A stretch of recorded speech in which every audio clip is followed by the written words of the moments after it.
문재인 대통령이 여야 원내대표와 오찬 회동을 갖고 156분간 허심탄회한 대화를 나눴습니다. 문 대통령은 코로나19 대응을 위한 상생과 협치를 당부했습니다. 문희상 국회의장이 국회 개원 72주년 기념식에서 코로나19 경제위기 극복을 위한 정부와 국회의 협치를 당부했습니다. 성관이가 미래통합당 민경욱 의원의 부정선거 의혹 재개 해소를 위해 언론인을 대상으로 투개표 공개 시연을 했습니다. 민 의원은 셀프 검증은 신뢰할 수 없다고 밝혔습니다. 대기자의 시선으로 분석해보는 정가 동향, 모교정치클럽 기자 대 기자. 오늘은 1년 6개월 만에 이뤄진 문 대통령과 여야 원내대표의 오찬회동 의미와 협치 가능성, 그리고 법사위를 둘러싼 여야의 신경전 배경을 짚어봅니다.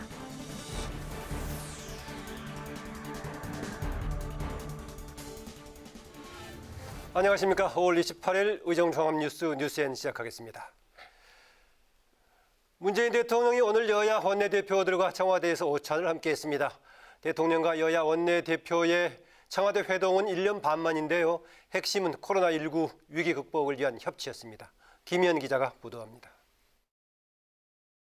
문재인 대통령과 민주당 김태년, 통합당 주호영 원내대표가 21대 국회 개원을 앞두고 만나 협치를 비롯한 다양한 현안들을 논의했습니다. 문 대통령은 코로나19 극복을 위해 상생과 협치를 당부했고 3차 추경안을 비롯한 확장 재정의 필요성을 강조했습니다. 이에 대해 주 원내대표는 야당을 국정 동반자로 생각한다면 언제든 협치할 준비가 돼 있다고 밝혔고 다만 무리한 확장 재정은 국가 재정 건전성을 해칠 수 있다고 우려했습니다. 회동은 야당에서 문제점을 말하면 대통령이 답하고 의견을 내는 방식으로 이루어졌습니다. 안보와 관련해 주 원내대표는 북한과의 대화와 교류 노력은 해야겠지만 북핵이 완전히 해소되지 않으면 어렵다고 강조했습니다. 문 대통령은 압도적인 군사력으로 핵을 견제하고 있고 직접 위협을 주는 군사 도발을 면밀히 주시하고 있다고 말했습니다. 여야 원내대표 간 원구성 논의도 있었는데 기존 입장을 재확인했습니다. 김 원내대표는 본회의와 상임위 자동 개최와 법사위 체계자구 심사권 폐지 등 일하는 국회를 강조한 반면 주 원내대표는 졸속 입법이 될 수 있다며 신중해야 한다고 말했습니다. 이 밖에 탈원전, 위안부, 이천 화재 참사, 국민 통합 문제 등 다양한 의제를 갖고 의견을 나눴고 별도의 합의문 발표는 없었습니다. 낮 12시쯤 청와대 상춘지 앞에서 만난 문 대통령과 여야 원내대표는 날씨와 안부를 물으며 덕담을 건넸습니다. 김 원내대표가 대화도 날씨처럼 잘 풀렸으면 좋겠다고 말하자 주 원내대표는 다 가져간다는 이야기만 안 나오면이라고 말해 원구성 논의에 대한 미묘한 신경전을 보였습니다. 오찬에는 화합을 상징하는 계절 채소 비빔밥이 식탁에 올랐고 허심탄회한 대화를 위해 배석자는 최소화했습니다. 오찬에 이어 경내 산책까지 하면서 회동은 당초 예상을 넘겨 2시간 반 넘게 진행됐습니다. 대통령과 여야 원내대표 회동은 이번 정부 들어 4번째고 재작년 11월 이후 1년 6개월 만에 이루어졌습니다. 국회 방송 김희연입니다. 더불어민주당 윤미향 당선인 오늘도 모습을 드러내지 않았습니다. 지난 18일 라디오 방송 인터뷰 이후 열을 잰데요. 의혹 소명을 위한 자료들이 정리되는 대로 이번 주나 늦어도 다음 주 중에는 입장을 발표할 것으로 알려졌습니다. 장정현 기자입니다.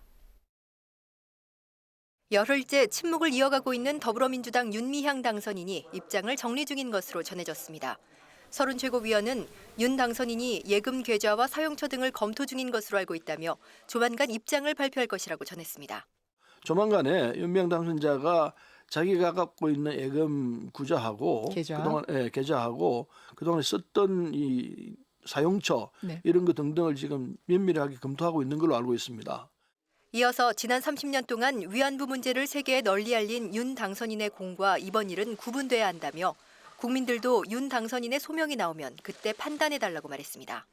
윤 당선인의 공천 과정에 대한 설명도 내놨습니다.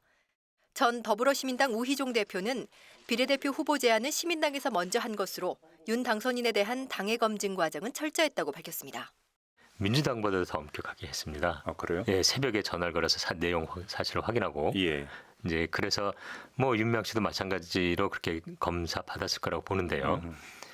우 전 대표는 시민사회 추천에서 정의기억연대가 거론됐고 가장 대표적인 사람이 윤 당선인이었다면서 다만 검증 과정에서 공적 활동 내역에 치중하지 회계까지 검증하진 않는다고 설명했습니다. 윤 당선인은 이번 주, 늦어도 다음 주에는 직접 입장을 발표할 것으로 알려졌습니다.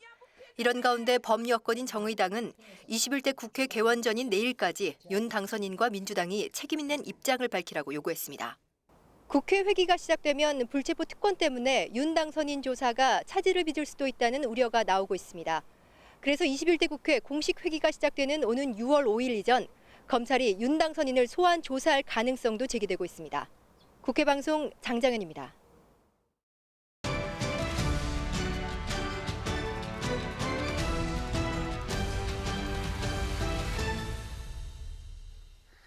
네, 이슈 분석 박지영, 김세정 기자입니다. 어서 오세요. 어서 오세요. 예, 앞서 김희연 기자가 오늘 청와대 오찬 회동에 있었던 내용들 정리했었는데요. 네, 김세정 기자, 오늘 시작 분위기는 어땠습니까? 네, 시작은 오늘 날씨에 걸맞게 화기애애했습니다. 우선 오늘 청와대 오찬에는 민주당과 통합당 두 당의 원내대표들만 초청이 됐는데요. 더불어민주당 김태년 원내대표, 미래통합당 주호영 원내대표입니다. 문재인 대통령과 두 원내대표는 노타이 차임으로 만났습니다. 격식 없이 허심탄회하게 만나서 대화하겠다는 의지를 보여준 거겠죠. 먼저 주 원내대표가 날씨가 너무 좋다고 운을 떼자 문 대통령이 반짝반짝하다고 호응하는 이 대통령과 야당 대표가 가볍게 날씨 인사를 주고받으면서 웃으며 시작하긴 했는데요. 뼈 있는 농담도 오갔습니다. 여당 김태년 원내대표가 오늘 대화가 날씨처럼 잘 풀렸으면 좋겠다고 덕담을 건네자 야당 주호영 원내대표는 김 원내대표가 다 가져간다. 그런 이야기만 그런 얘기만 안 하시면 이라고 답하면서 어색한 웃음을 주고받았는데요. 여기서 다 가져간다는 건 이 국회 원구성 얘기죠. 이 상임위 배분을 놓고 이 청와대까지 가서도 여야 간 미묘한 신경전이 오간 겁니다. 그러자 이때 문재인 대통령이 빨리 비공개 회담 장소로 들어가는 게 아무래도 덜 부담스러울 것 같다며 분위기 전환을 시도했고요. 문 대통령은 두 원내대표와 상춘제 앞에서 기념 촬영을 하고 오차는 대통령의 모두 발언 없이 비공개로 진행됐습니다. 네, 청와대에서의 여야 회동이 굉장히 오랜만에 이뤄진 것 같습니다. 그렇습니다. 이 문재인 대통령이 여야 원내대표를 청와대에 초청한 건 취임 이후 네 번째이자 1년 6개월 만입니다. 이 여야정 국정상설협의체 첫 회의가 열렸던 2018년 11월 5일 이후에 처음 만나는 거니까 공백이 조금 컸죠. 네, 첫 회의 때 합의했던 내용이 이 분기별로 한 번씩 상설협의체를 열기로 했었는데 그동안 한 번도 안 열린 겁니다. 이름만 상설이었던 거죠. 물론 20대 국회에서 여야 대치가 심각하기도 했고요. 총선도 있었고요. 하지만 코로나19 사태가 작년부터 시작해서 장기간 이어지고 있는데요. 이런 국가 위기 상황일수록 여야 협치가 더 중요해 보이는데 그동안 협치가 없었다는 점은 조금 아쉬운 것 같습니다. 그래도 늦은 감이 있지만 오늘 이렇게 다시 만난 것은 그나마 다행이라고 볼 수 있겠습니다. 네, 여야정 또 협의체, 협치, 심지어는 오늘 문희상 국회의장도 협치를 강조했는데요. 그런데 오늘 또 눈에 띄는 점 중에 하나가 여당과 또 제1야당의 대표 두 사람만 초청했다는 점이에요. 이 문재인 대통령이 이전에는 소수 정당까지 다 초청해서 만났었는데요. 이 거대 양당 원내대표만 초청한 것은 이번이 처음입니다. 여당이 민주당을 제외하면 사실상 제1야당 원내대표만 만난 거죠. 그만큼 21대 국회에서 민주당과 통합당의 존재감이 명확해졌다는 점이 반영됐다고도 볼 수 있겠습니다. 지난 총선에서 민주당이 다수 의석을 차지했고요. 21대 국회에선 교섭단체가 민주당과 통합당 두 당뿐이죠. 양당을 중심으로 운영될 수밖에 없는 21대 국회를 그대로 보여주는 게 아닐까 싶습니다. 네, 20대 국회 때는 다당제였다가 다시 양당 체제 중심으로 돌아가는 것 같습니다. 오늘 회동에서 이전과 다른 점이 또 있다고요? 네, 3무 회동이었습니다. 우선 모두 발언이 없었고요. 배석자도 최소화됐고 의제도 없었죠. 형식적인 부분을 대폭 축소하고 진행된 겁니다.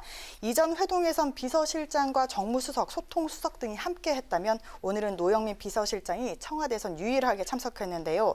대통령과 양당 원내대표가 허심탄회한 대화를 나눌 수 있도록 배석자를 최소화했다는 게 청와대 설명입니다. 이 양당 원내대표 역시 배석자 없이 참석했고요. 문 대통령과 두 원내대표는 회동 후 청와대 경내를 함께 산책하면서 대화를 이어가기도 했습니다. 네, 이번에는 야당 쪽 소식을 좀 보죠. 박지영 기자, 미래통합당의 김종인 비대위원장 공식 임기가 다음 달 1일부터 시작이 된다고요. 네, 그렇습니다. 예, 어쨌든 간에 지금 당의 모든 걸 바꾸겠다, 고강도 쇄신을 예고하고 있는데요. 예. 네, 그 어제 김종인 비대위원장이 변화를 두어 말자고 말을 했습니다. 당장 그 비대위 구성부터 보면 이제 아주 파격 인선이라는 평가가 나오고 있는데요. 예. 그 비대위 9명 중 5명이 청년과 여성입니다. 청년 여성 중심 비대위를 꾸렸는데요. 80년대생인 김병민, 김재섭, 정원석 등 3명이 청년위원 몫으로 인선이 됐고 예. 여성으로는 김미애 당선인과 김연아 의원이 이름을 올렸습니다. 네. 김종인 위원장 그 비대위 회의 방식과 회의장 배치 등도 바꿀 것이라는 관측이 나오고 있는데요. 그 지도부 공개 발언을 가급적 김종인 비대위원장과 주호영 원내대표만 하도록 한다는 겁니다. 네, 당내 민감한 사안 등을 놓고 언쟁을 벌이는 상황을 사전에 차단하고 하나된 목소리, 즉 내부 결속을 위한 의도로 보이고요. 또 뭐 지도부의 언론을 상대로 한 그런 게임도 좀 지향하려고 하는 것이기도 네, 하군요. 맞습니다. 예. 그 회의장 배치도 부채꼴 모양이 아닌 다른 형태를 구상하는 것으로 알려졌습니다. 또 주요 당직 인선도 다선을 배제하고 가급적 원외 인사를 기용하는 방안이 나오고 있는 것으로 전해졌습니다. 여기에 당의 싱크탱크죠. 여의도 연구원 해체도 추진합니다. 네.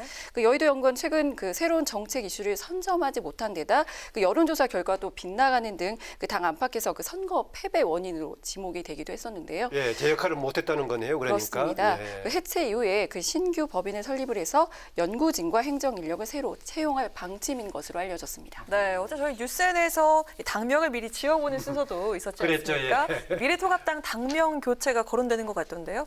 어제 어떤 좀 당명들이 나왔을까요?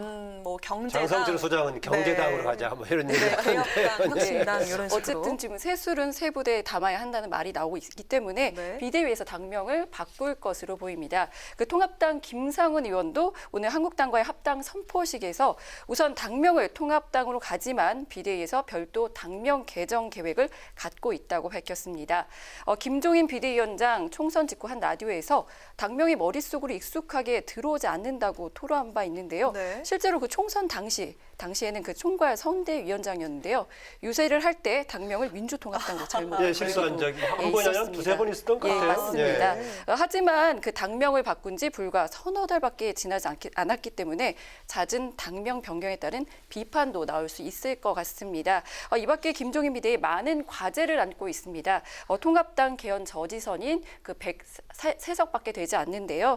거대 여당을 견제하려면 여당보다 좋은 정책이 필요하지 않겠습니까? 국민이 공감할 수 있는 정책을 발굴해야 할 것 같고요. 또 제일 중요한 거죠. 차기 대선 주자 양성도 앞으로 풀어가야 할 과제일 것 같습니다. 네, 일단 이제 통합당으로서의 선관위 등록은 현재의 미래통합당 이름으로 등록하고 나서 네. 이후에 이제 명칭 바꿔보겠다 네, 그런 거겠죠? 그렇습니다. 예. 네. 앞서 잠깐 언급이 됐었는데 오늘 통합당과 이제 미래한국당 합당 선포식을 했는데요. 한국당의 원유철 대표가 합당이 늦어지게 된 이유로 김종인 비대위원장을 언급했어요. 어떤 거 관련이 있나요?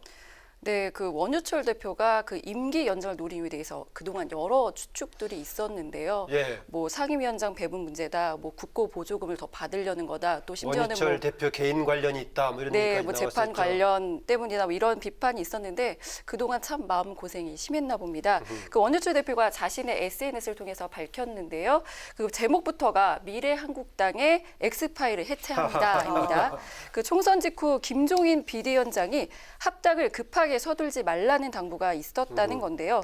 왜 서둘지 말라고 했나 그 이유를 보니까 한국당 당선인 중 호남 출신이 5명이나 되니까 그 미래통합당이 취약한 지역 기반인 호남을 한국당이 독자적으로 당분간 맡아달라고 했다는 겁니다. 네. 원 대표는 김 비대위원장의 말에 공감을 했는데 이후 김 비대위원장 취임 과정에 문제가 발생을 했고 이 문제가 해결되기 전까지 이 같은 내막을 공개할 수 없었던 것이라고 밝혔습니다. 그 원유철 대표 때가 되면 밝히겠다 이런 얘기를 줄곧 해왔는데요. 그 합당을 선포한 오늘에서야 그 속시한 해명을 할 수 있었습니다. 네, 통합당의 주호영 원내대표도 이 합당과 관련해가지고 밝힌 소회가 있지 않았습니까? 네, 어제 밝혔던 건데요. 그 미래통합당 입장에선 그동안 이제 우리가 다 준비가 됐는데 한국당이 미루고 있다는 지적을 해왔습니다. 그 주호영 원내대표 가슴을 졸이고 냉가슴을 앓고 절망하기도 했다며 합당 소회를 밝혔는데요.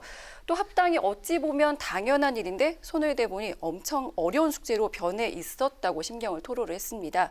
그러니까 한국당의 독자 원내교섭단체 구성 작업이 상당히 진척되고 있었다는 이야기를 했는데요. 이런 과정을 봤을 때 두 당의 합당 과정이 예상보단 쉽지 않았다는 걸 알 수 있는 대목입니다. 이런 우여곡절 끝에 통합당과 한국당이 합당을 마치면서 이제 거대 그 양당의 비례위성 정당이죠. 더불어시민당, 미래한국당 두 당 모두 이제 역사 속으로 사라지게 됐습니다. 그러니까 이제 양당 체제로 정리가 이제 완전히 된 거군요. 오늘 이슈 분석 여기까지입니다. 박지영, 김세정 기자 수고했습니다. 수고했습니다. 네, 국회가 오늘 개원 72도를 맞았습니다. 내일 임기를 마무리하는 문희상 국회의장은 21대 국회에서는 여야와 정부 또 입법부가 협치의 모습을 보여달라고 당부했습니다. 홍혜진 기자입니다. 국회가 개원 72주년을 맞아 기념식을 개최했습니다. 문희상 국회의장은 이틀 뒤에 공식 출범하는 21대 국회의 최우선 과제는 코로나 경제 위기 극복이라고 강조했습니다. 해법으로는 국민 통합과 정치권의 협치를 꼽았습니다. 새로운 국회에서는 국난 극복을 위해서 여야가 정부와 입법부가 머리를 맞대고 해법을 도출하는 협치 시스템이 작동되기를 바랍니다. 문 의장은 또 코로나19 국면에서 전 세계가 한국을 주목하고 있다며 의회도 세계 각국의 협치 모델을 제시하는 날이 오길 바란다고 강조했습니다. K열풍 속에서 K의회라는 외침도 올려나오기를 희망합니다. 협치와 국민 통합으로 코로나 경제 위기를 돌파하는 K의회의 시대를 열어주시기를 간절히 기대합니다. 내일 2년의 임기를 마무리하는 문 의장은 특활비 폐지 등을 통해 국민 신뢰를 회복하는 계기가 됐다며 국회 직원들의 노고에 감사를 전했습니다. 국회 동의 청원 홈페이지를 열어서 청원 시스템에 획기적인 변화를 가져왔습니다. 열린 정보공개 시스템 구축은 더욱 투명한 국회를 만들어서 국민 신뢰 회복에 큰 도움이 될 것입니다. 이어 사무처 직원 등 43명에게 국회의장 표창을, 15명에게 모범 공무원증을 수여했습니다. 기념식에는 더불어민주당 이해찬 대표와 김태년 원내대표, 미래통합당 주호영 원내대표 등이 참석해 개원을 축하했습니다. 국회방송 홍혜진입니다. 과거 의원들의 외유성 해외 출장이 눈살을 찌푸리게 한 적이 종종 있었는데요. 20대 국회에서 달라진 점 중에 하나라면 이런 출장 관행이 크게 개선됐다는 점입니다. 무엇이 어떻게 달라졌는지 한도영 기자가 짚어봤습니다. 2018년 국회의원 38명이 피감기관의 비용 지원을 받아 외유성 출장을 다녀온 의혹이 제기됐습니다. 국민권익위원회가 제재 대상이 아니라는 최종 조사 결과를 발표했지만 국민들의 비판이 쏟아졌습니다. 이에 문희상 국회의장이 직접 나서 의회 외교 전반에 대한 개혁에 착수했습니다. 먼저 해외 출장에 대한 심사 강화입니다. 국외활동 심사 자문위를 신설해 외부기관 지원을 받는 해외 출장 심사를 대폭 강화한 겁니다. 자문위는 특히 지난 1월부터는 활동 내용을 국민들에게 공개하는 사전정보 공개 제도를 도입해 의원 외교 활동의 투명성을 높였습니다. 작년 1월에는 외부 전문가로 구성된 의회 외교 활동 자문위도 발족됐습니다. 특정 현안 해결을 위해 외국을 방문하는 경우 전문성, 여야 의원 비율 등을 꼼꼼히 따져 사전 심사를 통과해야만 출장이 가능하도록 했습니다. 그 결과 지금까지 심사받은 30건 가운데 6건은 해외 출장이 아예 취소됐고 5건은 조건부 승인을 받았습니다. 앞으로 보완해야 할 점도 적지 않습니다. 출장 보고서 내실화, 특히 보고서의 정책 제언 기능을 강화하는 것이 무엇보다 중요하다고 전문가들은 조언합니다. 지금까지 제출한 보고서를 보면 뭐 다 그런 건 아니겠습니다만은 이 보고서가 너무 형식적이야. 정책적인 제언을 해줘야 되는데 이런 게 빠져 있었거든요. 이 밖에 전문성을 바탕으로 한 의회 외교 기획 등 국회 입법지원기구의 역할 증대도 앞으로 나아가야 할 방향으로 지적됐습니다. 국회 방송 한도영입니다.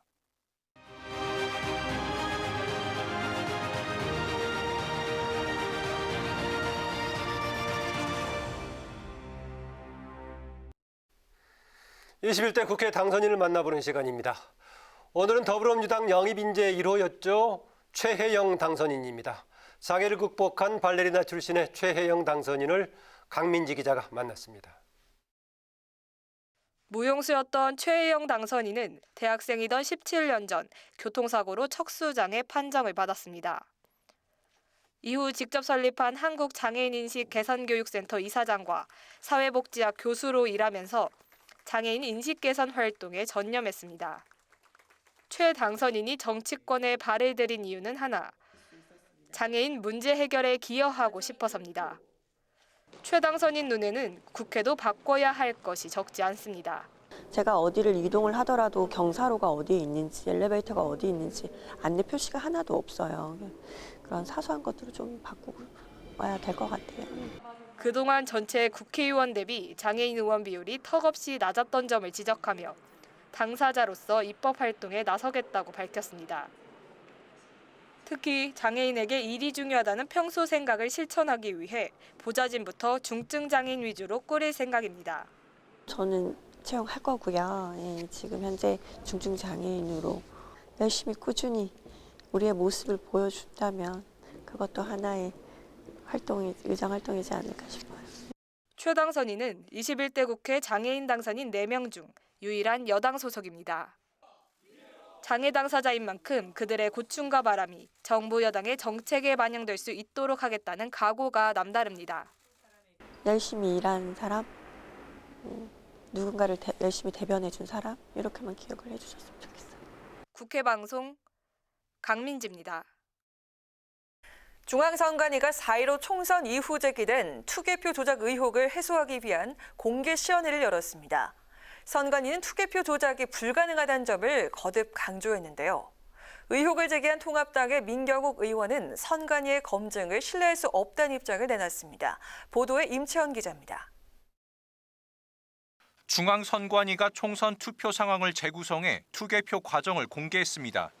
선관위는 공무원과 교직원, 중립적 개표 사무원 등 30여만 명이 개표 사무에 참여하는 환경에서 선거 조작은 사실상 불가능하다고 강조했습니다. 특히 일부 정치인과 유튜버의 근거 없는 의혹 제기라고 일축했습니다. 단편적인 면만을 부각하여 투개표 조작 의혹을 제기하거나 개표소의 바쁜 틈을 이용하여 투표 용지를 탈취하는 등 부정한 방법으로 여론을 선동해서는 안 될 것입니다. 선관위는 투표지 분류기와 운영 노트북 등에는 네트워크에 연결 가능한 부품이 없어 외부 통신에 의한 조작은 불가능하다고 설명했습니다. 투표지 분류기 노트북에 사용하는 노트북은 저희가 납품받을 당시 때부터 무선랜을 제거해서 납품받아서 사용하기 때문에 이렇게 보드에 무선랜 카드가 존재하고 있지 않습니다. 또 선거인명부는 폐쇄망인 선거 전용 유무선 통신망을 사용하고 있다며 해킹 등의 사이버 공격으로부터 원천 차단돼 있다고 반박했습니다. 앞서 통합당 민경욱 의원은 투표지 분류기가 인터넷에 연결돼 중국 해커에 의해 투표 결과가 여당에 유리하게 조작됐다는 의혹을 제기했습니다. 민 의원은 중앙선관위의 공개 시연 결과를 수용할 수 없다는 입장입니다. 총선 당시 조작된 프로그램이 아닌 정상적인 기계와 프로그램으로 시연한 것이므로 결과도 정상적일 수밖에 없다는 겁니다. 선관위가 시연회를 통해 그동안 제기된 의혹에 대해 적극 해명했지만 민 의원은 선관위의 검증을 신뢰하지 못한다는 입장을 고수하고 있어 논란은 계속될 것으로 보입니다. 국회방송 임천입니다. 미래통합당과 미래한국당은 오늘 합당 선포식을 열고 양당의 합당을 공식 선언했습니다. 중앙선거관리위원회가 합당을 승인하면 통합당의 의석수는 103석이 됩니다. 통합당 주호영 원내대표는 국민 신뢰 회복을 위해 노력하겠다고 밝혔고 한국당 원유철 대표는 선거 악법인 연동형 비례대표제를 조속히 폐지해야 한다고 말했습니다. 민생당 김정화 대표가 오늘 퇴임 기자회견을 열고 선거 참패를 막지 못한 데에 대해 사과했습니다. 김 대표는 민생당이 이번 총선에서 한석도 얻지 못한 것은 계파주의, 구태정치와 결별하지 못했고 민생을 위한 정치개혁에도 미진했기 때문이라고 밝혔습니다. 21대 국회에서 원외정당으로 전락한 민생당은 비대위 체제로 전환하고 이수봉 인천시당 위원장을 비대위원장으로 선임했습니다.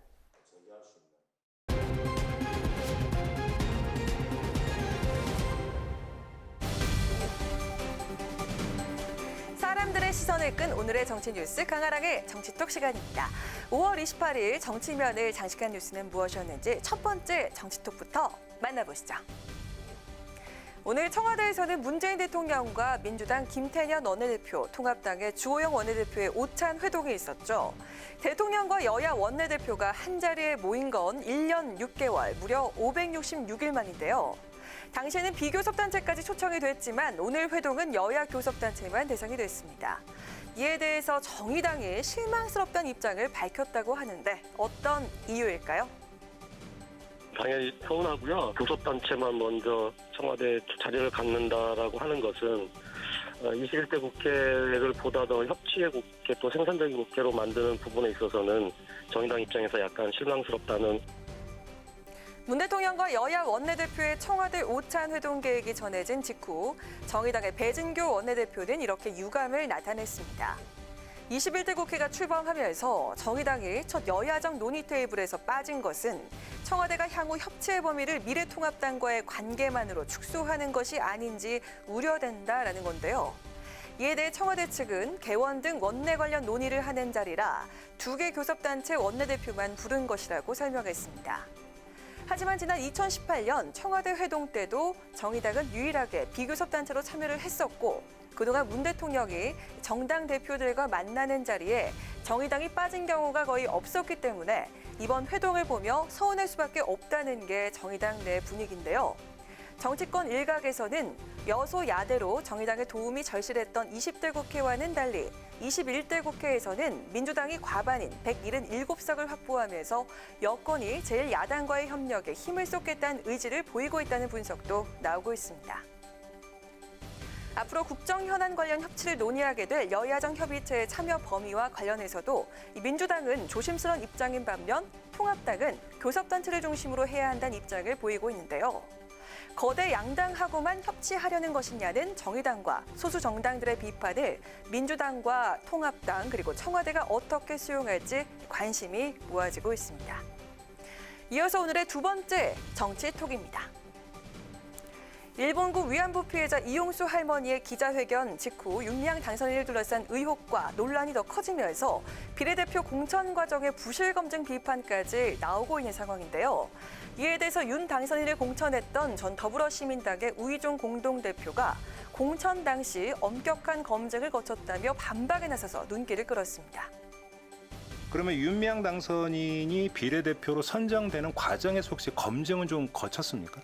그럼요. 공심위가 지금도 좀 저는 자랑스럽게 생각하는 게 민주당보다 더 엄격하게 했습니다. 그 단체의 회계를 보지 않았다고 해서 부실하다라고 말하는 거는 그 비난을 위한 비판이 아닐까. 총선을 앞두고 지난 3월 18일 출범한 이후 22일까지 나흘간 후보 신청을 받고 이틀 만에 검증을 마친 뒤 비례후보 순번을 확정했던 더불어시민당. 오늘 아침 한 라디오 방송에 출연한 전 더불어시민당의 우이종 공동대표는 공천과 검증에 문제가 없었다고 강조했습니다. 당시 정신대 위안부 문제와 관련해서 정의기억 연대가 당연히 거론이 됐고 누가 가장 대표적일까 질문했을 때 이론 없이 윤미향 씨였다며 공천 과정을 설명을 했는데요. 부실 검증 비판이 제기된 것과 관련해서는 단체 회계 내역을 보지 않았다고 부실하다고 말하는 것은 비난을 위한 비판이라고 일축하며 윤 당선인의 재산 관련 의혹에 대해서도 이상하게 볼 이유는 없었다고 밝혔습니다. 우 전 대표는 특히 시민당 공심위가 후보자 검증을 민주당보다도 엄격하게 했다면서 새벽에 전화를 걸어서 내용과 사실을 확인했고 윤미향 씨도 마찬가지로 그렇게 검사를 받았을 것이라고 본다고 주장했습니다. 정의기억연대 회계 부정 의혹 등으로 검찰 수사를 받게 된 윤 당선인은 21대 국회의원 임기 시작이 아닌 국회 임시회가 열리는 시점부터 불체포 특권을 갖게 된다고 하는데요. 많은 국민적인 관심이 집중된 사안인 만큼 이 특권에 기대기보다는 스스로 정정당당하게 조사를 받고 모든 의혹을 풀어주길 바랍니다. 마지막으로 세 번째 오늘의 정치톡입니다. 어제였죠. 여야가 원구성 협상을 진행 중인 상황에서 민주당 일부 지도부가 상임위원장직을 다 가져갈 수도 있다고 언급해서 파장을 일으켰는데요. 통합당이 강력 반발하고 나선 가운데 국민당의 안철수 대표도 오늘 작심 발언에 나섰다고 합니다. 21대 전반기 국회 상임위원장 자리를 어느 당이 얼마나 가져갈지를 놓고 여야가 팽팽한 신경전을 벌이고 있는 가운데 나온 민주당의 상임위 독식 선언. 이에 대해서 안철수 대표는 오늘 최고위원회의에서 유신시대, 50 시절로 돌아가자는 것과 무엇이 다르냐며 거세게 비판을 했습니다. 모든 상임위를 여당이 지배하겠다는 건 행정부 견제라는 입법부 본연의 역할과는 거리가 먼 생각일 뿐만 아니라 87년 민주화 체제 성과로 만들어진 제도와 관행을 부정하는 것이라는 게 그 이유인데요. 안 대표는 또 원구성 협상에서 유리한 결과를 만들려는 전략적인 차원의 발언으로 보기에는 너무나 권위주의적 발상이고 오만함을 보여주는 발언이라고 지적하면서 민주당을 향해서 스스로 촛불 정권, 개혁 정권이라고 자칭하면서 권위주의 정권의 반민주적인 독재 행태를 답습하고 있다고 꼬집었습니다. 국회법상 상임위원장은 본회의 투표로 뽑는 만큼 전체 의석의 59%를 가진 자신들이 18개의 위원장직을 모두 가져가도 국회 운영 원칙에는 어긋나지 않는다는 게 민주당의 논리입니다. 야당 압박을 위한 엄포인지 실제 의도가 담긴 건지 정치권에서 오늘도 의견이 분분한데요. 21대 국회를 여는 여야의 첫 협상에 협치의 토대가 될 수 있도록 배려와 양보가 무엇보다 중요하지 않을까요? 지금까지 강아랑의 정치톡이었습니다.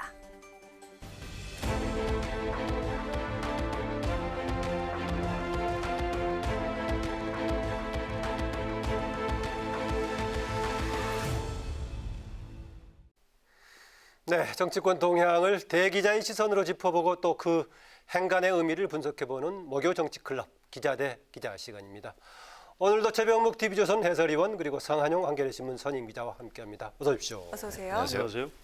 네, 오늘 28일이니까 내일까지 지금 20대 국회 딱 하루 남았네요. 네. 그래서 이제 20대 국회를 마무리하면서 21대를 준비하는 과정 또 개별적으로 보자면 이제 국회를 떠나는 분들 또 새로 시작하는 분들 여러 가지 상당히 전환기인데 이맘때쯤 정치부 기자들 뭐 주로 어떤 것들 다룹니까?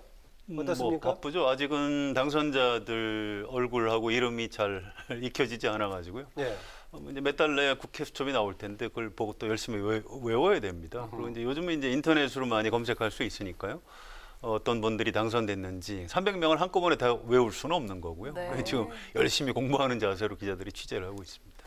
그렇죠. 근데 기자들은 대개 300명 전체한테는 관심이 없고요. 정치부 기자들은. 네. 왜냐하면 뭐 숫자도 많을 뿐더러 실제 정치를 움직여가는 그 어떤 시스템 속에 있는 네. 사람들은 지도부들이거든요. 그러니까 이 시간이 되면 이제 대개 국회의 원구성이 어떻게 되느냐, 그래서 21대 국회는 어떻게 전망되느냐, 뭐 이런 거 미래지향적으로 되게 그 관심을 갖게 되고요. 20대 국회는 이제 뭐 대개 그냥 역사 속으로 이렇게 묻어버리는 아마 그 지금 현장 기자들은 그런 생각을 하고 있을 가능성이 매우 높습니다. 네. 그럼 오늘의 첫 번째 토크 주제로 들어가 볼까요? 먼저 성 기자님, 어떤 내용을 선택하셨죠? 예, 문재인 대통령하고 이제 원내대표들 회동했죠. 오찬 겸해서. 네. 그 정치라는 게 이제 그 내용도 중요하지만 그런 절차와 형식도 참 중요한 것 같습니다. 일단 대통령하고 여야 원내대표들이 이렇게 점심 식사하면서 상당히 긴 시간 동안 대화를 나눴다고 하죠. 네. 뭐 무슨 내용인지 잘 모르겠습니다만 모양 자체가 굉장히 국민들 입장에서는 이제 선거가 끝나고 여야가 저렇게 머리를 맞대고 국정에 대해서 이제 고민을 시작했구나. 굉장히 좀 좋은 것 같습니다. 그래서 여야정 협치 잘 될까 뭐 이런 걸 주제로 가지고 나와봤습니다. 네, 지금 오늘 보니까 아까 상당히 길게 했다. 156분 이렇게 통계도 나와 있던데요. 배석자도 예전하고 다르게 많지 않았다. 딱 비서실장 한 사람만 배석했다는 얘기도 나오고 있습니다. 전체적인 분위기 밖에서 나왔을 때 뭐 날씨 얘기하면서 화기애애했는데 종합적으로 봤을 때 분위기 어떻게 평가하십니까? 예, 뭐 굉장히 좋았다고 하고요. 뭐 구체적으로 어떤 내용을 주고받았는지는 시간이 좀 지나야 아마 나올 겁니다. 이게 이제 여야정 국정상설 협의체라는 게 있었어요. 2018년 11월 달이죠. 그때 야당 원내대표가 김성태 의원이셨고요. 12개 항의 합의문까지 발표를 했었습니다. 네. 그래서 좀 의미가 있었는데 그게 이제 그해 연말에 그 예산안에도 좀 반영이 많이 됐고요. 그래서 굉장히 여야 협치에 좋은 모델이었는데 그 12월에 원내대표가 바뀝니다. 나경원 의원으로 바뀌었고요.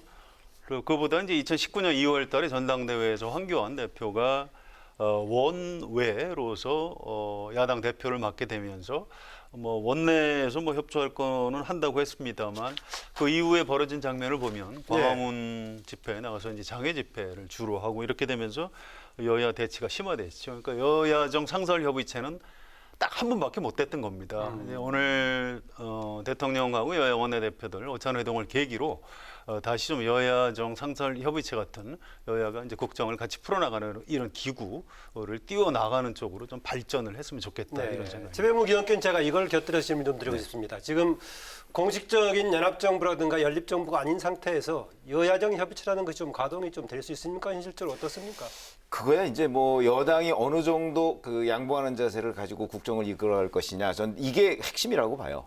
예를 들어서 지금 이제 협치라는 개념을 그 도입을 해서 얘기를 하고 있는데, 저는 이 협치라는 게 여당이 생각하는 협치와 야당이 생각하는 협치는 단어만 같이 실질적으로는 완전히 상반되거든요. 그러니까 그 개념 정립부터 사실은 해야 돼요. 글쎄요, 그러니까 연립정부의 경우에는 분명하지만요. 그렇죠. 예. 그러니까 서로 자기중심적으로 그 상대당이 따라오는 거를 협치라고 생각하거든요. 이렇게 되면 우리가 일반적으로 얘기하는 뭐 협동해서 정치한다는 개념은 국회에서 자리를 잡을 수가 없다 하는 관점에서 본다고 한다면 상설협의체냐 아니냐 이런 게 중요한 게 아니고, 협의체라는 기구가 중요한 게 아니고, 여하튼 자주 만나려는 자세, 그리고 대화를 자주 하려는 자세, 저는 이런 것들이 내용이 더 중요하다 이렇게 봅니다. 오늘 평가 뭐 분위기상 뭐 특별하게 주목해 볼 만한 게 있었습니까? 글쎄, 제가 보기엔 오늘은 뭐 그냥 상견례적인 성격이 강했던 것 같아요. 여기저기서 나오는, 여야 모두에서 나오는 얘기를 보면 뭐 코로나19와 관련한 얘기가 가장 많았다 이렇게 봐서는 아마 3차 추경 얘기가 주로 논의됐던 것이 아닌가.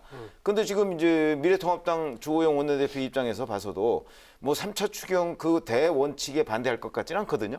다만 이제 그 추경을 계속 이렇게 하다 보니까 이제 국가 빚이 늘어나는 문제가 있잖아요. 그 부분에 관해서 좀 그 어느 정도 그 약간 견제의 느낌 같은 걸 오늘 그 살짝 비치지 않았을까. 그러나 전반적인 분위기는 그 협동해서 뭐 잘 해보자 하는 상견례적인 성격이 강하다 이렇게 생각합니다. 네, 오늘 뭐 회동에서 특별한 뭐 합의 내용은 나오지 않았지만 당초 여야정 상설협의체를 대신할 새로운 형태의 협치 플랫폼에 대한 내용이 담길 것이라는 전망이 있지 않았습니까? 이 부분에 대한 얘기는 없었던 걸까요? 예, 이제 지금부터 실무적으로 준비를 해야 될 겁니다. 그게 2018년 여야정 상설협의체도 한 번에 된 게 아니고요. 그 전에 8월 달부터 굉장히 여러 달 구체적인 실무를 거쳐서 11월에 성사가 됐던 겁니다. 그래서 이번에 이제 순서가 반대가 되겠네요. 대통령하고 원내대표가 먼저 만나고 그 이후에 이제 그런 기구를 만들어 나가는 이런 장면이 예상이 되고요. 오늘 주호영 원내대표가 특임 장관 얘기를 했어요. 제가 해봤는데 그게 있으니까 참 도움이 되더라. 이제 그 당시에 얘기죠, 그러니까. 그렇습니다. 여당이었죠, 그쪽이. 그래서 대통령한테 이제 그런 건의를 했고요. 문재인 대통령이 이건 이제 정부 조직 개편에 관한 거기 때문에 그렇게 쉽게 결정할 수 있는 건 아닙니다. 그래서 비서실장한테 좀 논의를 해봐라 이렇게 문재인 대통령이 얘기를 했다고 그래요. 이게 이제 야당의 건의에 의해서 이런 그 여야 간의 이제 공식 대화 기구가 만들어진다면 또 좀 굉장히 좀 의미가 있을 것 같습니다. 네, 오늘 그 관련해서 지금 이제 이후에 잘 진행이 될까요? 플랫폼 뭐 구성해서 만들겠다 구체화시키는 과정들? 글쎄, 그 제가 아까 말씀드렸듯이 그 기구 자체는 전 중요하지 않다고 생각하거든요. 그 내용이 중요하기 때문에 뭐 상설협의체 만들자고 하면 아마 주호영 원내대표 그렇게 반대하지 않을 것으로 봐요. 왜냐면 기구 만드는 거는 뭐 그 별 문제가 없는 거 아니겠습니까? 특임장관, 정무장관 뭐 제안을 어떻게 보십니까? 그거는 사실은 뭐 저는 정무장관, 이제 과거의 정무장관, 그리고 얼마 전까지 특임장관이라는 이름이 있었는데 그 만드는 거 뭐 그렇게 저는 찬성하지 않는 편입니다, 개인적으로. 왜 그러냐면 대통령 정무수석 비서관이 충분히 그 역할을 할 수가 있거든요. 그렇기 때문에 어찌 보면 특임장관이라는 건 대통령 정무수석의 역할과 옥상옥이 될 가능성이 매우 높다. 그러니까 특임장관이 그 정무수석의 역할을 대신할 수가 없는 건데, 그런데 뭐 굳이 정무수석의 역할을 제대로 한다면 정부의 특임장관이라는 자리를 또 만들 필요가 있을까, 이런 생각을 하게 됩니다. 박근혜 정부 때는 정무수석에다가 정무특보 2명, 3명씩을 임명하고 했었어요. 그렇습니다. 그러니까 이 특임장관, 정무장관 얘기를 야당 원내대표가 먼저 했다는 게 굉장히 좀 이채롭고요. 그래서 좀 여야 간에 이게 대화 채널로 이어질 가능성이 있다 이렇게 보는 거죠. 사실은 대통령이나 여당에서 만들겠다고 해도 야당에서 아니 그런 걸 만들면 세금만 쓰는 것 아니냐 이렇게 반대를 할 텐데, 이거 이제 정반대죠. 주호영 원내대표가 먼저 이런 게 어떠냐 이렇게 제안을 했고 대통령이 검토해보겠다 했으니까 뭐 굉장히 좀 분위기가 참 좋았던 것 같습니다. 예, 오늘 그 회동의 특징 중에 하나가 양당 원내대표가 참석하는 오찬 회동이었다는 점이죠. 우선 국회 구조 자체가 워낙 양당이 압도하고 있고 특히 제1당이 압도하고 있는 상황이고 3당이 6석에 보니까 그렇죠. 이런 구조적인 한계가 있긴 합니다만 그래도 이번에 양당만 지금 초청해서 회동했다 해가지고 정의당을 비롯해서 불만을 퍼뜨리고 있는데 오늘도 그렇지만 앞으로 이후에도 또 그런 계기가 있을지 모르겠는데 이건 어떻게 봐야겠습니까? 글쎄, 저는 이제 청와대에서 저런 회동을 할 때는 기준을 확실하게 정할 필요가 있다고 생각해요. 자, 이거는 이제 교섭단체 중심의 회동이다. 아니면 원내 의석을 가진 정당은 모두 다 올 수 있는 회동이다. 뭐 이런 거를 기준을 정해야 돼요. 근데 우리가 일반적으로 얘기하면 지금 뭐 지금 말씀하셨듯이 1당과 2당이 뭐 거의 전부 아닙니까? 예. 이런 상황이 돼버리면 저는 교섭단체 중심의 회동이 맞는 것 아닌가. 그리고 이제 그 3당이라고 해야 6석인데 6석하고 나머지는 뭐 3석 뭐 이런 정도 되고 예. 한 석짜리 정당도 있고요. 그렇기 때문에 저는 교섭단체 중심이 일단은 맞다. 지금 21대 국회에서는 이렇게 생각을 합니다. 아, 보니까 한석 얘기하니까 시대 전환 무슨 기본소득당 이런 데가 한석짜리가 되겠군요. 한석짜리 있죠. 예. 네, 하여튼 쉽지 않은 문제인데요. 이게 정의당이 6석이죠. 그래서 6석은 그럼 같이 하고 3석은 뭐 뺀다. 이것도 좀 기준에 맞지 않고요. 이건 뭐 숫자의 문제라기보다 현실적으로 어떤 그 국회 의결에 이제 영향을 어느 정도 미칠 수 있느냐. 이런 그 캐스팅 보트를 제3세력이나 제4, 제5당 이쪽에서 가지고 있다 그러면 여야 원내대표들 모일 때 5당 이렇게 모이는 게 의미가 있지만 지금 상황에서는 그럴 것 같지 않고요.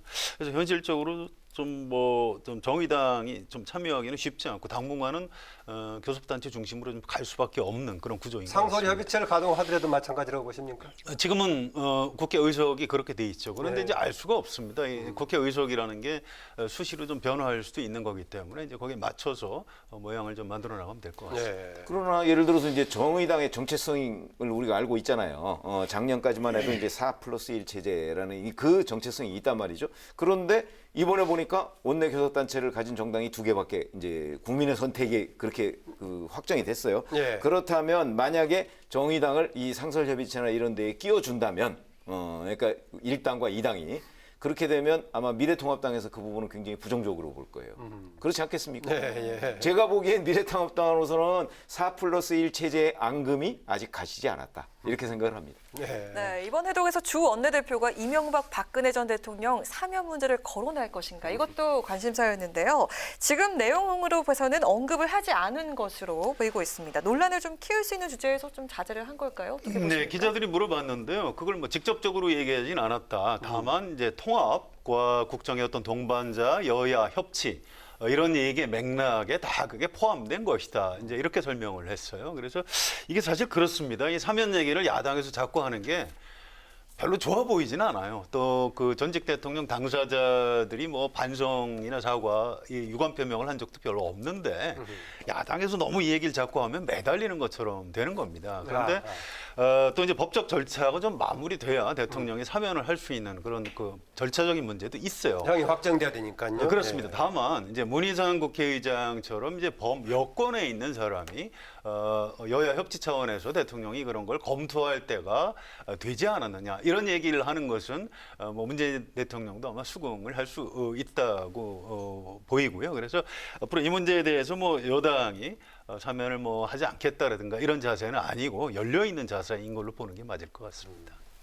뭐 제가 보기에는 아마 미래통합당으로서도 저런 얘기 기회 있을 때는 하고 싶어 하겠지만 제가 보기엔 주호영 원내대표가 법률가잖아요. 그러다 보니까 아마 정치적인 면보다는 법률적인 측면을 훨씬 더 많이 본인이 생각을 하고 있을 거예요. 그렇다면 지금 아직은 좀 이른 것 아니겠는가? 왜냐하면 대법원 확정 판결이 뭐 예정이 돼 있다든가 그러면 모르겠지만 그것도 지금 현재 미정인 상태 아니겠습니까? 예. 그러니까 아마 조금 이번에 꺼내지 않은 것으로 그렇게 보입니다. 예, 이제 20대 국회가 끝나고 다음 달 초에 이제 21대 국회를 개원을 하게 되면은 문재인 대통령 국회에 와서 개원 연설을 할 예정인데요. 그때 이제 대통령 연설에 대해서 여당은 당연하지만 야당을 포함해서 어떻게 반응할지도 굉장히 중요한 부분이 되겠습니다. 이번에 우리 최병묵 의원 이번에 선택에 온 주제가 어떤 겁니까? 그렇죠. 아니 지금 뭐 여러 군데에서 사실 뉴스가 나오고 있습니다만은 법사위원회를 이제 민주당이 가져가겠다라고 얘기를 했는데 예. 이제 법사위원회와 예결위를 우선적으로 가져가겠다 이렇게 지금 얘기가 됐던 거 아닙니까? 예. 그러다 보니까 이제 그게 원래 미래통합당이 가지고 있는 상임위원장이죠. 그러니까 민주당에서 그러면은 우리가 18개 상임위원장을 다 독식하겠다는 얘기까지 지금 나와 있어요. 그래서 이제 이 법사위를 둘러싸고 지금 사실은 그 양당 간에 굉장히 치열한 삿바 싸움을 벌이고 있는데 도대체 법사위가 뭐길래 심지어는 이제 여당 내에서는 그 체계 및 자구 수정 기능을 없애자 이런 얘기까지 나오고 있거든요. 네. 뭐 좀 어려운 얘기긴 합니다만은 왜 법사위를 가지고 이렇게 논란이 큰가 하는 걸 좀 따져보자 이런 차원에서 자발제를 했습니다. 좋습니다. 그 전에요. 그런데 그동안에는 법사위를 중심으로 예결위 같은 중요한 상임위 자리를 누가 갈 것인가만 정도만 초점을 받았는데 민주당에서 어제 그제 이틀간 지금 해가지고 18개 상임위 의석 다 가져갈 수도 있다. 이렇게 나온 얘기가 협상 전략용 압박일까요? 뭘까요? 저는 전략용 압박이 아닐 수도 있다고 아닐 생각합니다. 수도 있다. 왜 그러냐면 180석이기 때문에 180석이면 18개 상임위원장을 다 배출을 하더라도 각 상임위원회에서 여당 우위를 다 유지할 수가 있어요. 그 정도의 압도적 의석입니다. 그렇기 때문에 이게 1988년 이후로만 야당한테 배려했던 거 아닙니까? 13대부터 된 거죠. 예. 야당한테 배려했던 것이기 때문에 뭐 국민이 180석, 그러니까 이제 여당을 다 합치면 열린민주당까지 합친다면 180석을 만들어 줬으면 그런 국민의 뜻에 부응해서 충분히 저는 그 의지에 따라서는 할 수 있다. 다만 이제 속수무책일까요? 뭐 야당이 무슨 방법이 있겠습니까? 저는 방법은 없을 텐데 그렇게 되면 이제 야당은 자 지금까지 32년간의 관행을 무시하는 것이다 이렇게 반발을 하겠죠. 네. 근데 이제 이건 좀 정확히 볼 필요가 있는데요. 이게 뭐 50으로 돌아가자는 것이냐 이제 그런 건 아니고요. 아까 안철수 대표가 그런 얘기했죠. 예, 그건 아닙니다. 왜냐하면 그 88년에 13대 국회에서 여소야대가 된 다음에 야당에도 상임위원장을 이렇게 주기 시작했죠. 배분하기 시작했는데 2년 뒤에 1990년에 3당 합당이 있었습니다. 그래서 거의 200석 정도 민자당이 탄생을 했고요. 그다음에 그 민자당이 13개, 평민당이 4개 이제 이렇게 가졌어요. 근데 이제 그때 민자당이 당연히 예결위, 뭐 법사위, 운영위 이런 중요한 상임위원회 위원장을 다 맡았습니다. 네, 예. 또 이제 중요한 건 다 맡았다. 다 맡았죠. 또 92년에 14대 국회에서 민주당이 151석인가 150석을 못했죠. 149석을 했네요. 과반 미달을 했는데 이제 무소속을 영입을 해서 과반을 확보를 했죠. 근데 그때도 야당에다가 상임위원장 배분은 하되 주요 상임위원회는 다 민주당이 이제 가졌던 거죠. 그래서 13대 이후에 뭐 이렇게 야당의 뭐 법사위가 가졌다 그런 건 아니고요. 법사위가 이제 야당으로 넘어가기 시작한 거는 2000년대 이후의 일입니다. 그 당시에 한나라당이 2000년 총선에서 1당으로 이겼어요. 그런데 이제 야당이지만 야당이니까 가져야 된다 이런 논리를 편 게 아니고요. 이 원내 일당이 법사위원회를 가져야 된다. 이제 이런 논리를 내세워서 이제 가졌던 거고요. 이건 꼭 여야의 문제가 아닌 게 지난번 20대 국회에서 야당 출신 국회의장이 만들어지니까 법사위원장을 여당인 권성동 의원이 맡았습니다. 그분이 네. 여당인데도 불구하고 박근혜 대통령 탄핵소추의 그 검사 역할, 소추위원을 했던 그런 일이 있는 겁니다. 그랬죠, 그래서 당시에. 법사위원장이 꼭 야당 몫이다. 이건 사실은 그때그때 좀 다른 논리고요. 주호영 원내대표도 사실은 지금 여당 비슷한 얘기를 했었어요. 그러니까 위원장 다 여당이 가질 수 있는 것 아니냐 이런 법안도 낸 적이 있고요. 그래서 이거 여야가 입장이 바뀔 때마다 나오는 얘기인데 제가 이해하기로는 지금 여당에서 하는 얘기는 법적으로 그렇다는 거지. 이거 주요 상임위원회를 확보하기 위한 지금 협박용 발언이라고 보시는 게 맞을 겁니다. 협박 압박용 발언이다. 이렇게 그렇습니다. 보시네요. 그동안에 뭐 여야의 적당한 안배라든가 또 법사위 관행이라는 것도 따져보면 사실 그게 아니다라는 얘기를 하시네요. 그렇죠. 아닌 건 맞아요. 맞고요. 근데 17대 이후부터는 대개의 경우 이제 법사위원회는 야당이 가져가는 경향이 있었어요. 17대는 잘 아시다시피 열린우리당 시절이잖아요. 열린우리당이 과반을 했거든요. 그런데도 이제 그때 이후로 야당이 법사위원장을 맡았던 경우가 굉장히 많다. 이제 하는 거는 이제 지금 미래통합당이 그게 관행이다라고 주장할 수 있는 조그만 근거는 될 수 있는데 그러나 기본적으로는 국회 본회의에서 표결해서 뽑는 거 아니겠습니까? 네. 그러면 뭐 국회 다수 의석을 가지고 있는 쪽의 의견이 관철될 가능성이 매우 높죠. 그런데 이제 그 야당에 대한 배려 차원에서 본다면 그렇다면 이제 서로 협상을 통해서 조정하는 거죠. 뭐 이 상임위원회는 꼭 야당 몫이다 이런 게 어디 있겠습니까? 네. 이 정도 압도적이라면 지금 과거 같은 경우에는 오히려 별로 그렇게 덜 중요한 쪽에 상임위 정도를 주고 대부분 중요한 건 가져갔다 그런 얘기인데. 그렇죠. 아니, 그러니까 그거를 이제 협상을 통해서 해결하는 거죠. 해결하는 것이고 만약에 미래통합당이 이제 지금 나오는 얘기가 또 법사위에 지금 법사위가 문제가 되는 거는 그 체계 및 자구 수정 그런 기능이 있어서 기능 그런 분리할 거잖아요. 건가 말 건가. 그렇죠. 예. 만약에 그거를 법사위에서 빼버린다면 그다음부터 이제 법사위원회를 서로 안 가져가려고 할 가능성도 있습니다. 네. 민주당이 법사위 체계자구 심사권 이렇게 폐지하는 대신에 관련 기구를 의장 직속에 두는 방향으로 국회법을 뭐 개정하겠다 이렇게 계획을 짰는데 어떻게 보십니까?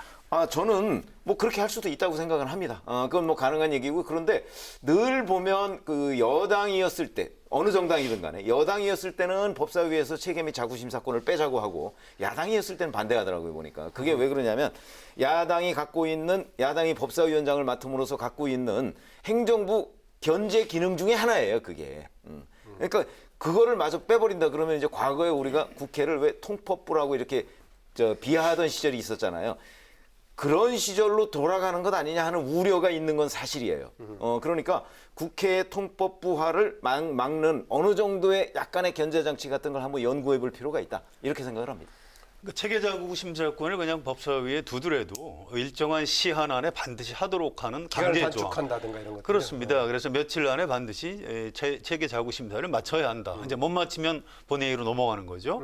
그런 조항, 절충할 수 있는 방안이 여러 가지가 있을 겁니다. 그럼 뭐 예컨대 기존에 나와 있던 패스트트랙 기간 같은 것도 좀 단축하면 어땠냐 이런 의견도 나오잖아요. 자연스럽게 이제 그런 효과가 있을 수 있는 거죠. 그래서 어쨌든 법사위의 권한이 비토권이 너무 좀 비대하다 이런 주장에 대해서는 지금 미래통합당 의원들도 어느 정도 인정을 해요. 그래서 이거 여야의 협상과 타협에 의해서 조정이 될 걸로 예상이 됩니다. 그러니까 사실 기본적으로는 그 체계 자구 심사권 자체가 문제가 아니고 그걸 악용하는 쪽이 문제가 되는 거예요. 네. 그러니까 악용을 방지할 수 있는 장치를 만든다면 지금처럼 이런 논란은 생기지 않을 수도 있다. 기능을 분리하는 방향이 될 수도 있겠고 좀 기간을 단축해서 강제하는 방식이 될 수도 있겠고 뭐 그런 대안도 가능하겠네요. 정치인들이 이제 상상력이 뛰어난 사람들이기 때문에 지금 우리가 그 너무 암담하게 볼 필요는 없고요. 뭐 좋은 성과가 나올 걸로 예상이 됩니다. 법사위원장 협상 관련해 가지고 혹시 이거를 야당한테 주게 되면은 상당히 그동안에 검사 출신으로 통합당 쪽에서 열성적인 활동을 했던 김도읍 의원 이 자리 차지하는 것에 대한 부담도 혹시 생각하는 거 아니냐 이런 얘기 있던데요. 아니 그거에 이제 특정인에 대한 비토죠. 그러나 뭐 제가 보기에 그 자리를 누가 하든 간에 뭐 약간의 어떤 투쟁성 면에서 뭐 차이는 좀 있을지 모르겠으나 기본적으로 미래통합당이 아마 야당의 역할을 하려고 할 가능성이 많습니다. 네. 상임위원장을 되게 삼선 의원들이 하고요. 지금 법사위원회가 만약에 미래통합당 몫으로 돌아가면 김도읍 의원이 최적임자인 건 맞지요. 만약에 여당 쪽에서 한다면요. 뭐 여러 사람이 있을 겁니다. 그런데 모르겠어요. 그전처럼 이제 일종의 장원 역할, 체계자구 심사권을 가지고 절대적 권한을 가지면 뭐 여러 사람이 하려고 하겠지만 체계자구 심사권이 빠지면 여당에서도 뭐 별로 그렇게 매력을 못 느낄 것 같네요. 네, 제가 오늘 시작할 때 지금 시기가 이제 20대 마무리하고 21대 시작하는 시기다. 개별적으로는 물러가는 사람도 있고 새로 시작하는 사람도 있다라는 얘기까지 했었는데요. 하여튼 여러 가지 생각해보고 다음 주쯤에는 제가 주목해볼 만한 새로운 인물들 좀 한번 이제 두 분께 말씀드려보기로 하고요. 오늘 두 분께서 각기 이제 주제를 택해서 발표해 주셨는데 오늘 한 줄 논평 두 분 각기 듣고 마무리하도록 하겠습니다. 먼저 최 의원님 어떻습니까? 그 사실은 문재인 대통령과 그 여야 원내대표가 지금 1년 6개월 만에 다시 이제 청와대에서 만난 거 아니겠습니까? 너무 길다 이런 생각이 듭니다. 서로 의견이 다르더라도 우리가 흔히 왜 안 보면 멀어진다 이렇게 얘기하지 않습니까? 이거는 정치에서도 그대로 적용할 수 있는 얘기다 하는 걸 오늘 한 줄 평으로 하겠습니다. 안 보면 멀어진다는 것은 정치에서도 해당된다 이런 얘기네요. 네, 성한영 기자. 네, 문재인 대통령이 이제 취임사에서 그런 얘기를 했습니다. 우리는 대한민국을 함께 이끌어갈 동반자다 이런 표현을 한 적이 있고요. 오늘 또 주호영 원내대표가 문재인 대통령이 좀 코로나 협조를 해달라 하니까 야당을 국정의 동반자로 인정을 하시면 도와드리겠다 이렇게 얘기를 했습니다. 그래서 저는 오늘 한 줄 논평 여당과 야당은 국정의 동반자다 이렇게 뽑아봤습니다. 여당과 야당 국정의 동반자 좋습니다. 교과서적인 얘기로 보니까 당선될 때는 지지 세력 정파의 지지를 받아서 당선되지만 이후는 국민을 대표하는 것이 대의제 기관이다라는 말이 떠오르기도 합니다. 오늘 두 분 고맙습니다. 고맙습니다. 네, 지금까지 목요 정치클럽 기자대 기자 성한영 한겨레신문 선임 기자 최병묵 TV조선 해설위원과 함께했습니다. 네, 밤까지 영서남부와 경북 북부에 소나기 소식이 있습니다. 내일은 전국이 대체로 맑겠고 공기의 질도 깨끗하겠는데요. 내일 한낮 기온 서울이 27도, 대전과 광주, 대구는 28도, 구미는 29도까지 올라서 초여름 더위가 예상됩니다. 네, 오늘 청와대에서 대통령과 여야 양당 원내대표 회동 관련 얘기 나눴었죠. 우리나라가 대통령 중심제 국가이긴 합니다만 입법부 국회의 개원 문제를 대통령과의 회동에서 위제로 삼는 현실은 좀 특이합니다. 내일도 뉴스엔이 함께하겠습니다. 시청해 주셔서 고맙습니다.